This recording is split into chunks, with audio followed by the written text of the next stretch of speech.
ने पेशन गोई की है कि 2023 में इंडिया की इकोनॉमी 6% तक ग्रो करेगी। इंडिया और चाइना लीड कर रहे हैं, लेकिन इंडिया सबसे आगे है। अपनी अना को खत्म करोगे तो बेहतर करोगे ना। बड़ा भाई होता है, छोटा भाई छोटा होता है। अब आप ये देखें इंडिया कितना बड़ा है तो उसे बड़ा मान लो यार, ये बड़ा है। और महंगाई की शरह दहाइयों के बाद जनवरी में बुलंद तरीन सतह पर पहुंच गई। अगर आपकी इंडिया के साथ दोस्ती होती, कोई अच्छे तल्लुकात होते, शायद इंडिया आपको कोई कर्जा दे देता। मुर्गी, गंदम, आटा, चावल, प्याज, दालें, मूंग, सब्जियां, घरों के किराए और तामीराती मटेरियल सब कुछ महंगा हो गया। हमारी इकोनॉमी आए रोज नीचे और कारोबार तबाह, मईशत बल्कि बिल्कुल तबाह कुन हो चुकी है। लोग तो यकीन करें बैठे हुए ये सोच रहे थे कि क्यों पाकिस्तान इंडिया अलग हुआ।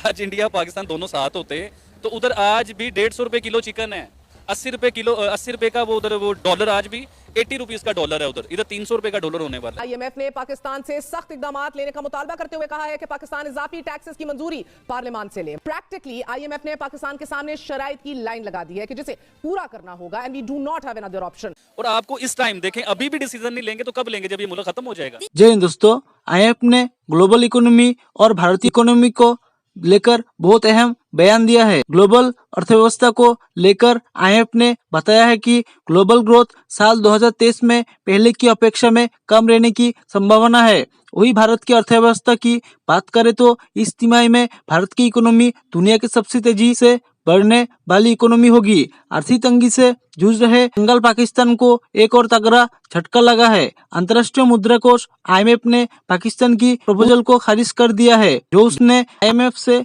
कर्ज हासिल करने के लिए संस्था को दिया था। पाकिस्तान से दो टूक कहा है कि वो अपने देश के लोगों की जा रही बिजली सब्सिडी पर तत्काल रोक लगाकर बिजली बिल में प्रति यूनिट 12.50 की बढ़ोतरी करे।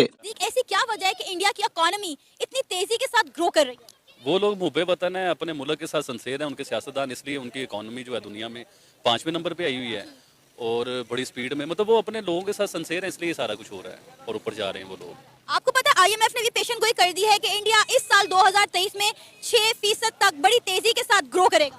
आने वाले 10 साल के बाद इंडिया जो है दुनिया के दूसरे नंबर पे आ जाएगा और वो ग्रो इसलिए करेगा, जो IMF भी बता रहे हैं, सब बता रहे हैं, उनके तो दुनिया की बड़ी बड़ी जो इस टाइम पावरफुल लोग हैं ना, उनके साथ उनके सिलसिले जो है वो सही हुए। क्योंकि सबसे बड़ी बात ये होती है कि जब आप अपने लोगों के साथ, अपने मुल्क के साथ संसेर होंगे तो सारा कुछ सही हो जाएगा। अब आप ये देखें कि उनकी इकोनॉमी दुनिया के 5वें नंबर पर आ गई है, हमारे साथ आज़ाद हुआ है और हमें कोई कर्जा देना नहीं चाहता है। अगर आपकी इंडिया के साथ दोस्ती होती, कोई अच्छे तल्लुकात होते, शायद इंडिया आपको कोई कर्जा दे देता है, जैसे आपके साथ वाले चाइना देते हैं, सऊदी अरेबिया देता है, क्योंकि इंडिया के पास तो डॉलर की भरमार है इस टाइम, दुनिया में डॉलर उसका जो है वो माना जा रहा है। तो इंडिया शायद हमें कर्जा देता है इस टाइम, इन मसलों से इंडिया निकालता। लेकिन हम लोग अपनी एक झूठी अना की वजह से इंडिया से भी दुश्मनी बना ली हम लोगों ने, अपने मुल्क का भी खाना खराब कर लिया। चलो इंडिया से दुश्मनी की थी तो फिर से तो कुछ करते ना।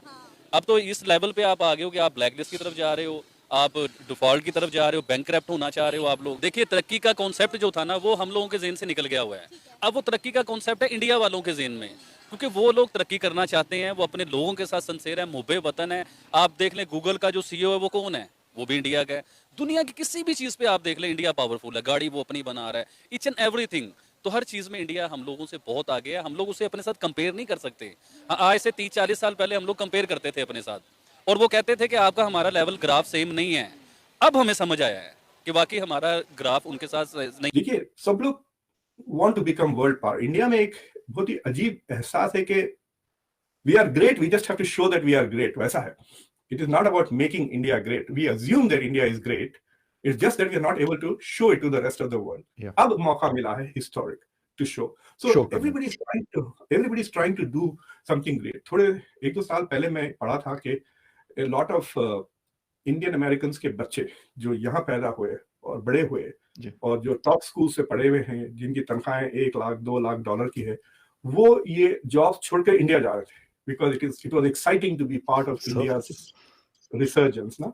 तो भी ये सारी चीजें हो रही है। एक तो एक culture of achievement, focus on education, no cutting corners, plus this moment of glory, ये सारी चीजें हो रही है इंडिया में। और आपके पास अनफॉर्चुनेटली इसके ऑपोजिट है। एग्जैक्टली हर चीज में ऑपोजिट हो रहा है। आज एक रिपोर्ट आई है कि हमारे यंगस्टर जितने भी प्रोफेशनल्स हैं यहाँ के, वो मतलब मोस्टली कोशिश कर रहे हैं कि वो किसी तरीके से यूरोप में, ऑस्ट्रेलिया में, कनाडा में, अमेरिका में, या अगर कहीं और नहीं जा सकते तो गल्फ कंट्रीज में जाकर और मतलब अपनी जो स्किल्स हैं, हालांकि बड़े अच्छे लोग, तगड़े लोग भी हैं, लेकिन उनको भी जब ये लगता है कि यार यहाँ पे पता नहीं क्या हो जाए, अभी नेक्स्ट डे में क्या हो जाए, या इवनिंग में अगर सुबह की बात है तो शाम में क्या हो जाए। तो ये परेशान करती है और इसकी वजह से फिर लोग फ्लाई करते हैं और बहुत स्पीड से लोग निकल रहे हैं। यकीन करें कि एम्बेसीज डेट्स नहीं देती वीजास के लिए। एक तो चले पासपोर्ट की वजह है, लेकिन एक बहुत ज्यादा लोड की भी वजह से है कि हर कोई चाहता है कि जी किसी तरीके से अगर उसके पास कोई चांस है और प्रोफेशनल डिग्री है उसके पास, या कोई वो यहाँ का प्रोफेशनल है, वो कहते हैं बस निकलो, किसी तरीके से निकलो। सर ये आप मेरिटोक्रेसी की एक बात कहना चाहता हूँ। जी सर। देखिए, हम वी लिव इन सोसाइटीज जहां पे knowledge is critical, knowledge based economies में रहते हैं, नॉलेज बेस्ड सोसाइटीज में रहते हैं। जी तो इन सोसाइटीज में अगर मेरिटोक्रेसी ना हो तो आप तरक्की नहीं करेंगे। बिल्कुल। तो फॉर एग्जांपल, आप इंडिया के जो फॉरेन मिनिस्टर है जयशंकर साहब, वो है साउथ इंडियन ओरिजिन, हालांकि दिल्ली में उनकी पढ़ाई हुई। उनको बेसिकली राज्यसभा से लेकर आ गए हैं गवर्नमेंट में। आई एम नॉट श्योर कि ही कैन कैंपेन और he would like to campaign Lok Sabha के लिए ताकि वो पॉलिटिक्स में आ गए, but he is not a politician, he is there for his skill as a diplomat. So Indian government did its best to get the best man possible in the job that he will do. That is important चीज ना sir. ये नहीं कि बांट रहे हैं कि रिश्तेदारों को दे रहे हैं, बेटा है, खिंचा है, भांजा है, उसको जॉब्स दे रहे हैं. So if that is at every level, not just एक दो मिसाल नहीं दे रहा हूँ मैं कॉम्पिटेंस की. बिल्कुल. तो इफ यू एम्फसाइज कॉम्पिटेंस और मेरिटोक्रेसी करें तो लोग बाहर उतना नहीं जाएंगे अगर उनको इस बात का एहसास है कि अगर मैं मेहनत करूं तो चले जाएंगे. आपको पता है आईएमएफ ने इंडिया की मौशियत को ब्राइट स्पॉट का आजाज दिया है कि इंडिया और चाइना दो ऐसे मुल्क हैं जो बड़ी तेजी के साथ ग्रो कर रहे हैं और आने वाले इस साल में, यानी जो साल चल रहा है 2023 में, इन दोनों मुल्कों की मौशियत बड़ी तेजी के साथ ग्रो करेगी. क्यों करेगी? इसलिए करेगी कि उन लोगों ने मेहनत की है. उन लोगों, अब देखें इंडिया में आज से कुछ साल पहले हम लोग देखते थे उनके न्यूज़ में कि उन्होंने आपस में बाइकाट कर दिया इस चीज़ का कि जो भी प्रोडक्ट खरीदेगा हमारा इंडियन शहरी वो कोशिश करे कि इंडिया की प्रोडक्ट खरीदे. देखें आपके मुल्क की कोई प्रोडक्ट बिकेगी, वो इधर बनी है, इधर के बंदे ने बनाई है, वो बिकेगी, किसका फायदा है? आपके मुल्क का फायदा है. आप तो सुई भी आज भी चाइना की बेच रहे हो. उन्होंने कोशिश की थी अपनी चीज़ें बनाने की. उनका जो 50 साल पहले का प्लान था ना, वो प्लान अब पूरा हो गया है. अब उसे वो ब्राइट ऑफ जो भी उसे अवार्ड मिल रहा है, क्यों मिल रहा है? कि वो लोग तरक्की कर रहे हैं, वो मेहनत कर रहे हैं, वो अपने आप को बनाना चाहते हैं, उसमें एक जज्बा है. हम लोग सिर्फ मजहबी तरीकों से ही बाहर नहीं निकल सके, हम मजहब से ही बाहर नहीं निकल रहे. मजहब से बाहर निकलोगे तो कुछ और करोगे ना आप. और आपका मजहब ही आपको तरक्की सिखाता है, आपका मजहब ही आपको सब कुछ सिखाता है. लेकिन उनके पास हमारा मजहब भी नहीं और वो लोग हमसे आगे हैं. क्यों? उसके लिए हमें फैसले अच्छे करने होंगे, डिसीजन अच्छे लेने. और अब आप फैसले अच्छे भी कर लो, डिसीजन अच्छे भी ले लो, फिर भी आपको 100 साल लग जाने हैं. और वो आने वाले 10 सालों में आप देखिएगा उनकी मैशियत दुनिया के दूसरे नंबर पर आने वाली है.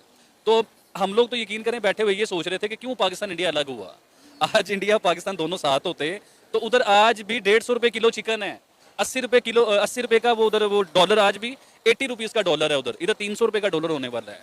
तो बताएं कि ये हमारा क्या कसूर है? देखें हमने तो टैक्स भी दिया गवर्नमेंट को, हमने मेहनत भी की अपने काम में, हम सच्चे पाकिस्तानी भी है, दिलो जान से संसेर भी हैं अपने मुल्क के साथ.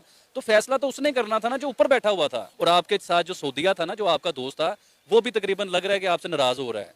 और सऊदिया ने जब आपको भीख देना बंद कर दी ना, आप यकीन माने कि जो पेट्रोल हमें मिल रहा है ना अभी, वो भी नहीं मिलेगा. और जिसके इंतजार में ये बैठे हुए हैं, जहाँ इमरान खान साहब डील कर रहे थे, आप समझ रही होंगी जो मैं कह रहा हूँ, तो वो भी आपको लॉलीपॉप ही दे रहे हैं. अच्छा मुझे बताएं, आपको नहीं लगता कि अभी भी वक्त है कि हमें अपने ताल्लुकात इंडिया के साथ बेहतर कर लेने चाहिए? जी, अपनी अना को खत्म करोगे तो बेहतर करोगे ना. बड़ा भाई होता है, छोटा भाई छोटा होता है. अब आप ये देखें इंडिया कितना बड़ा है, तो उसे बड़ा मान लो यार, ये बड़ा है. लेकिन हमने नहीं मानना ना. क्यों अपनी झूठी अना के पीछे हम लोग लगे हुए हैं? हमें मफादात को देखना है अपने मुल्क के, और अपने मुल्क के मफादात के लिए इंसान बहुत बहुत बड़े कंप्रोमाइज करता है, डिसीजन लेता है.